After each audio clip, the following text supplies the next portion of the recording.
guess I was waiting for the right impulse to record this video because I wanted to do it yesterday, but the feeling was not there.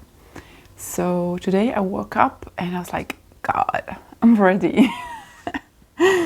And this is part of my experiment, you know. I thought I was going to make a habit of doing daily videos, but I think it's too rigid for my personality. I used to be quite rigid in the way I was doing things, and maybe they worked back then, but now I'm a different person. So, you know, I'm going with the feeling, I'm going with the intuition and the right energy to do things. The video that I want to record is about the need, the urgency, the compulsion to be understood or to be right for what it's worth, because they're kind of similar. Something happened to me lately that made me realize how little I care these days about correcting someone or even challenging someone when I see them lie in my face. And by the way, I'm not surrounded by people who would do that nowadays because I've selected my community to an extent that is supportive to me. But there's always going to be one of those innocent things that someone says just to not look bad, you know, and it's kind of harmless when you think of it. But in the past, maybe I would feel the need to either correct them or say, actually, no, it's different, or challenge it. One of the examples could be when someone said something incorrectly, or they posted or they said in my company something that I know is not true, and maybe it's because it's one of my passions and I know so much about this and I would want to explain how it is. So these are a couple of examples, and one about being misunderstood that is so hard for so many people and used to be for me as well. So imagine a situation when you are saying something to a meaningful person and they understand you completely differently. You're so baffled. You're just like, how could this person not hear what I say? And you go on and try to add more words and add more explanation and give more facts and give more examples. And maybe you want to kind of force them to see your point of view so that in a way you feel in the right.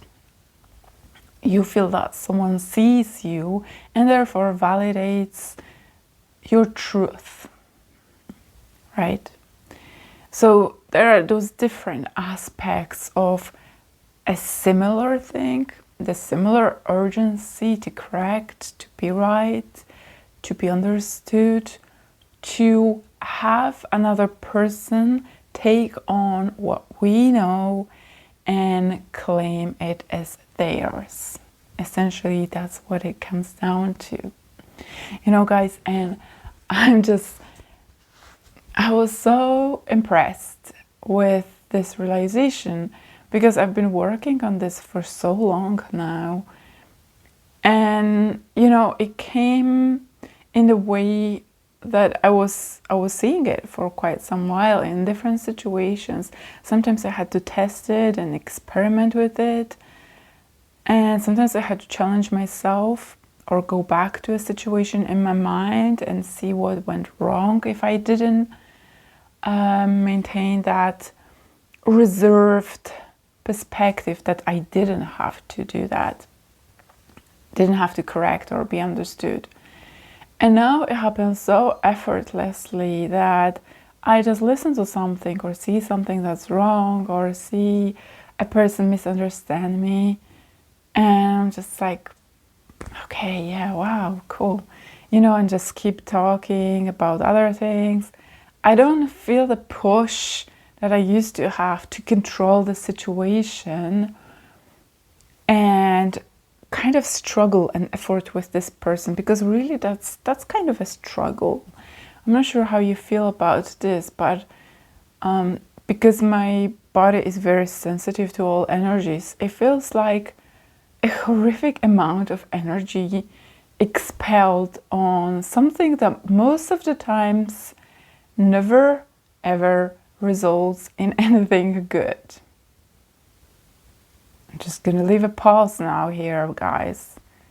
This is for a specific reason. The pause is so that you understand that, does it ever actually bring the outcome that you want?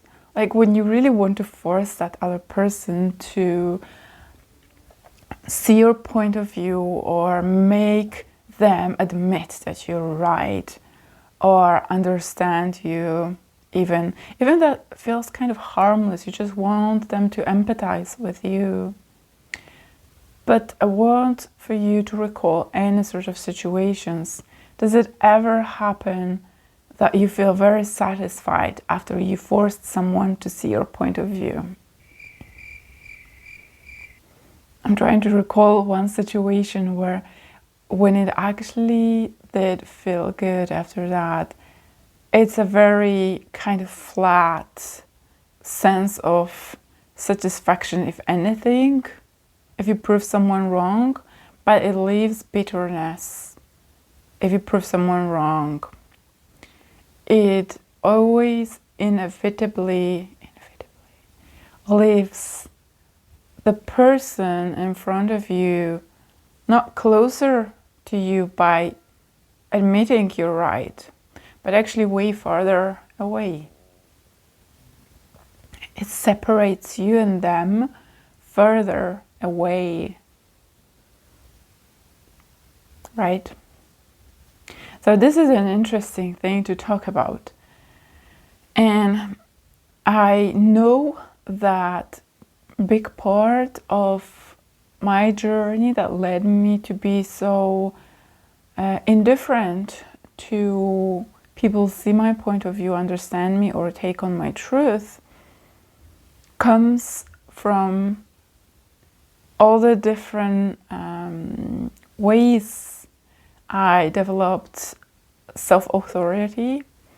I validated myself, and that all is related to the concept of self-love, and let's call it self-esteem. Why is that so related to those concepts? To me, it's obvious. It's when you have enough of self-esteem or self-worth, self-validation in you to make yourself right. If you believe so much in your own truth that you don't seek anyone else to say, yeah, you're right, or to say, yeah, I see your point of view. When you are so much in your power, in your core, that you just validate yourself as you go. You're just like, I know I'm right. I know this is my truth. That's why I know it's my truth, and I can feel it. I know it for some reason. And sometimes even if you don't have facts, this is way more powerful. This is another level. For me, this is fantastic when I see a situation or experience something in my life and I just feel the truth in it, and it's not what everyone else sees, but I feel it and I see it, and for me that's 100% truth. Okay, I get a bit of tingles when I say it, because this is so powerful. When you're so much in your inner knowing, it's basically nothing can sway you, because you know. And basically it's, you don't have to expect for anyone to approve of what you say, to approve of what you do. You simply do not need that. You can coexist very happily with people and exchange in the dance of reciprocity of things and kindness and relationship, or not, depends on who you're dealing with, and still don't have that urgency to have them approve of you. It's actually the healthiest way to be amongst people. It makes you so interdependent of relating, because you're not desperate for approval.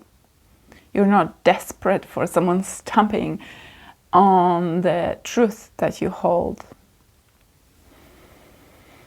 So just think about this in your life, how it plays out. If you have that control in you, if you have that urgency, it's sometimes so overpowering that you just have to correct something that is wrong. You just have to make someone see your point, or it's just so strong, so overpowering that you all of a sudden are triggered. You suddenly become this other person that fights for something. And maybe that was a different situation. Who knows? Maybe I will respond differently. But I've had enough of consistent proof in my life to notice how permanent that change has been for me. And that fills me with a great satisfaction, which makes me wish this to you as well. One more funny thing I wanted to add to this is, notice when one person in a group or on posting something is wrong and people crawl out of the woodwork to correct that person. People make themselves bigger to grow on top of the person who was wrong, just to, feel better, more important and right. But there's a funny twist. When you were in the process of experimenting with not needing to be understood, not needing to be right, not needing to, all those things. When you see those groups, after you held your breath, after you pinched yourself not to say something to correct that person or make yourself be understood, and you see others do it, and you will feel surely upset, and maybe you will want to correct these people, not to correct the person in the wrong. You see my point? You might want to get in a trap of being right about not having to be right. So be careful for this moment when it happens. So if that happens, or if you catch yourself of having that compulsion to correct someone, not to correct the other person, just laugh about this, because we are just human, and this is part of our construct. We are conditioned to do these things. I think it's cool to just be gentle with yourself, have compassion to your own growth, and have fun with it. That's all I have to say. So that's it for now. Take care, and I'll see you in my next video.